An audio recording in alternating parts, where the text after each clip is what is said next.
Announcement of President Jacob Zuma's recall by the ANC as head of state. ANC leaders have arrived at the venue at Irene outside Pretoria, where the governing party's National Executive Committee is to meet today to decide Zuma's fate.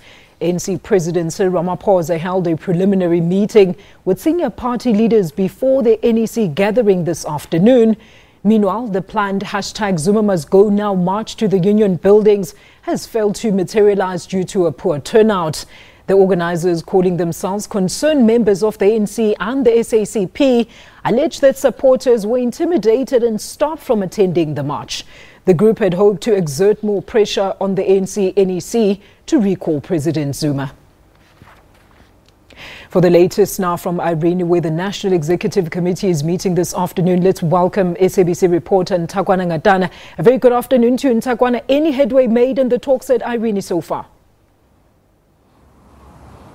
Well, good afternoon, Alicia. There's no way for us to know what's happening inside because these are closed-door talks for this NEC, but definitely a break or make moment for the NEC of the ANC, because if it does not make a decision now, there's no way of telling which way this will go, because the next step is definitely for parliamentary processes to take place, because you remember that there is a motion of no confidence that was called for by the EFF and it has been scheduled for the 22nd of February. So there's no telling whether any other ANC processes can happen before that day comes. And the question is, if that motion of no confidence comes, which way will it go? So quite crucial, this particular meeting of the NEC today. And yes, as you've said, it is underway, but at this point in time, we have no idea what's happening inside. Alicia? Look, Ntakwana, there is widespread speculation that the reason that Zuma has still not resigned is on the basis of the deal not to prosecute him, or that he gets state protection and legal aid access for the current as well as future legal battles that pertain to his term in office. What can you tell us here? Well, Alicia, again, these are reports that we hear.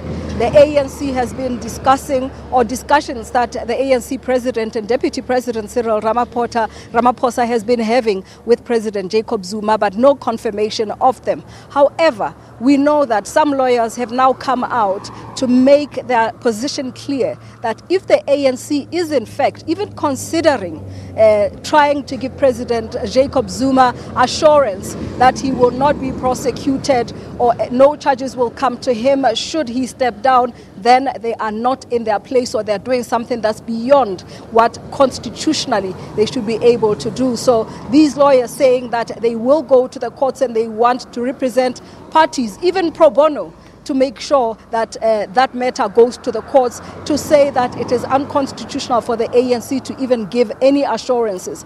But again, whether or not these are true, the ANC has not said. They have only said to us that talks for transition are ongoing. But we heard yesterday the president of the ANC, Cyril Ramaphosa, telling those multitudes in Cape Town that today is the day that the ANC finalizes this process. Alicia? All right, and Ntakwana, describe the mood for us at this meeting. I can see outside where you are, it's relatively quiet, and as you've indicated, it's closed. It's a closed-door session. But can we get any directive, any finality to this matter by the end of today?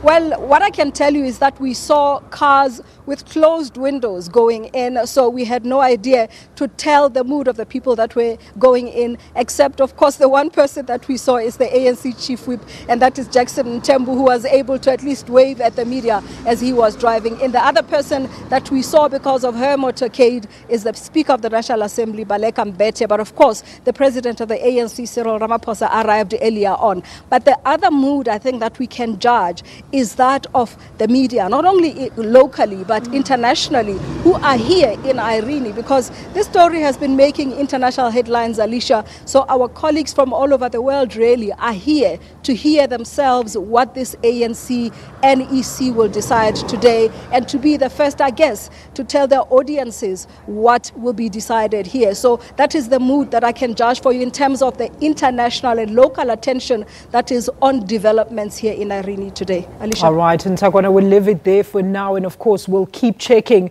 with you as to the latest developments there. That is our reporter, Ntakwana Ngatane, keeping a very watchful eye on things over at Irene in Pretoria, where the ANC's NEC is meeting to resolve this exit matter.